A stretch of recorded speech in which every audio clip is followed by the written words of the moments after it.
themi e përmbledhura.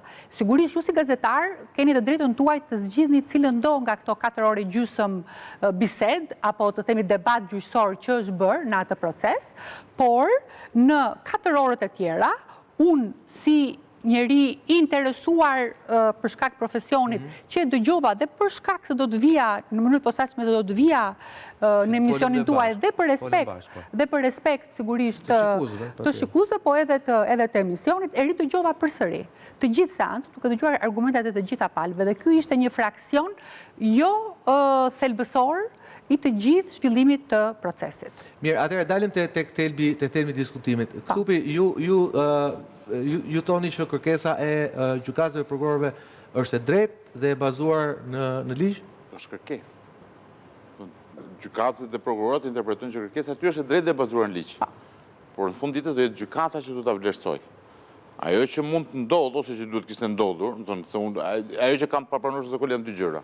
E para punës për mua ligjërisht nuk është e logjikshme që Shqipëri të ketë shoqat gjyqtarëve, për sa kohë gjyqtarët mbahen me listë posaçëm, nuk ka kuptim rregullim ekstra ligjor për diçka që ligji e ka shteruar në raport me mbrojtjen juridike të gjyqtarëve dhe mbrojtjen institucionale të gjyqtarëve, dhe nuk bën personalisht për mua nuk bën asnjë lloj logjike. Thonë që një kategori institucionale që mbrohet specifikisht me ligj të posaçëm, me disa ligje të posaçme, shkon krijon një shoqat. Kjo vlen edhe për gjyqtarët dhe prokurorët. Jo, me thënë vërtet, kisha vetëm një gjë, se më kujtohet padia e kryeministrit që po gjykohet në kushtetuese, ku gjykoja gjykoja u tërhoq dhe tha ne nuk mund të shkojmë në një gjyq sepse ne nuk mund të konsiderohemi palë. Ishte një absurditet. Ajo është çështje se ka të bëjë me rishikimin e vendimeve. Nuk shkoja spak, jemi të qartë. Po këtu është histori, është diskutim shumë i gjatë. Në atë gjykim nuk mund të jetë as gjykoja as spak. Po ai është një gjykim shumë atipik. Për hir të së vërtetës. Po për të mos dalë. Dhe e dyta është kjo. Kryeministri i Republikës së Shqipërisë është drejtuesi i procesit ligjvënës në Republikën e Shqipërisë. Dhe nëse konstaton që për shkak të një padije që depozitohet në gjykatë kushtetuese, ka një vakum ligjor që duhet interpretuar me zotëri dashur. Se jo gjithmonë duhet i zgjidhim gjërat në gjykatë, kemi parlament. Po nuk quhet ndërhyrje pastaj? Po kush e pengon kryeministrin që të rregullojë vakumet ligjore? Se kjo është detyra që ka parlamenti. Konstaton që ka një vakum ligjor të interpretueshëm, e korrigjon vakumin ligjor dhe e zgjidh. Po ka një vakum tillë në këtë rast? Po kjo është çështje interpretimi ligjor, si të them aty që ka. Por mua ka, për Arbër nuk ka është. Dhe si e shikoni ju po them? Unë mendoj që për aq kohë sa ka një vendim para prag gjykatës kushtetuese. Kjo është e shqyrtuar një herë. Tash jemi në rishqyrtim për një detaj tjetër teknik në fakt. Duhet ishte e zauruar që në momentin e parë, që në gjykimin e parë gjykatë kushtetuese. Dhe kjo është një tentativë e skajshme juridike për të marrë një drejtë që ndoshta duhet ishte e zauruar që në procesin e parë gjykatë kushtetuese. Se nuk e kam idenë, në vendimin e parë si është dhënë. Mund të shpjegoj. Me reformën në drejtësi në vitin 2017, paga e magjistratëve u vendos sipas një formule, jo si një vlerë fikse numerike, po u vendos një formulë.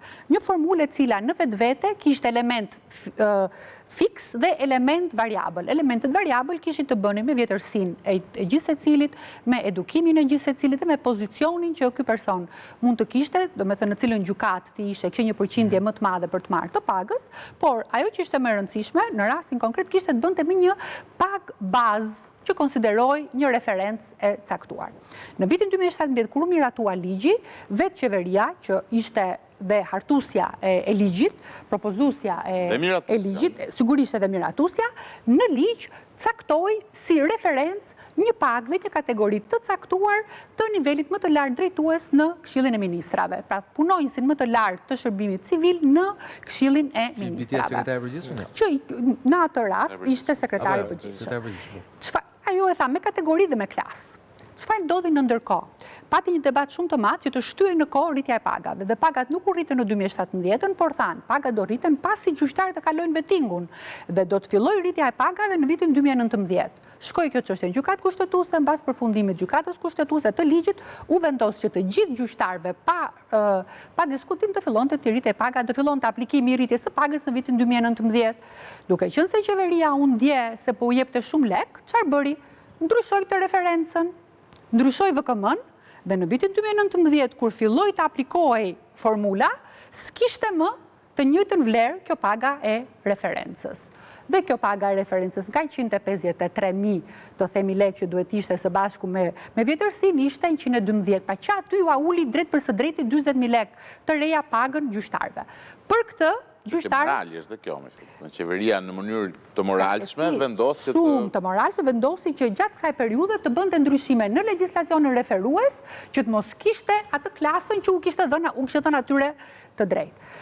U bë ky vendimi kushtetues pikërisht për këtë, pati problem, kontrolli lartë i shtetit, të gjithë e diskutuan shumë, pati një debat shumë të madh dhe çfarë ndodhi, ata thanë me qenë se ju po e bëni me një interpretim që nuk duhet të referojmë tek kategoria më e ulët, por duhet të referojmë tek e vetmja kategori që është në klasën 1. Qofse ti keq kategorinë 2, klasa 1 ka vetëm një kategori, do shkojmë tek kjo kategoria, se s'ka pse të shkosh në klasën 2 ku klasa 1 ti ke hequr me qëllim të, kur ndodhi ky interpretim, atëre çfarë bëri kuvendi e ndryshoi ligjin që t'u jepte më pak lek. Pra ka pasur gjithmonë një luftë midis gjyqtarëve dhe të themi kuvendit apo ekzekutivit, por në shumë vende të sot flitet që ekzekutivi dhe legislativi janë një. Po kështu janë. Është duke u eliminuar, si të thuash, pushteti i legjislativit. Po, në shumë vende është çështja e teorisë kushtetuese dhe në këtë moment u toli vendimi i gjykatës kushtetuese që anulloi këtë ligjin që u uli referencën. Pra çfarë u tha? Duhet jeni të kujdesshëm, i tha gjykata kushtetuese, që kur u garantoni paga gjyqtarëve, në kuptimin e 938 kushtetueses, nuk mund t'ja hiq, nuk mund t'ja ulni pagën dhe status me përjashtim të rasteve kur ka fatkeqësi natyrore apo probleme shumë të mëdha që prekin buxhetin e shtetit dhe që cënojnë njëkohësisht të gjitha klasat, pra jo vetëm gjyqtarët. Kjo ishte gjithë debati dhe diskutimi. Rrim te çështja e buxhetit. Çoçoli, se ju jeni marrë konkretisht. Ky është gjyqi i parë, jo gjyqi i dytë. Okej.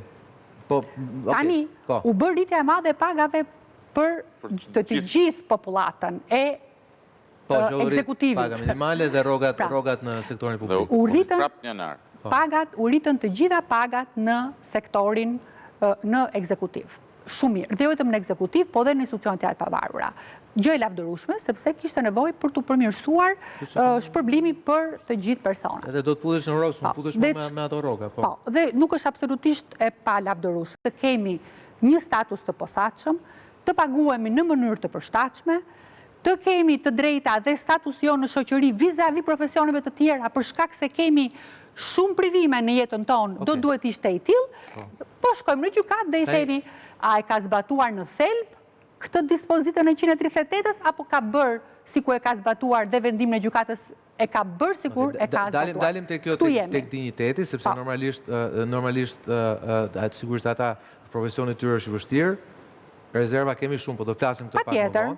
Por, Çoçoli, si është raporti i pagave të prokurorëve dhe gjykatësve tanë, duke hequr spakun dhe gjykohen që ato kanë një temi një tjetër specifik? Për momentin që flasim, Zoti Balla, ky nivel i pagës magjistratëve, me qenë se neve në mënyrën se si u referojmë atyre, i quajmë me një term të përbashkët, me cilësinë të përbashkët magjistrat,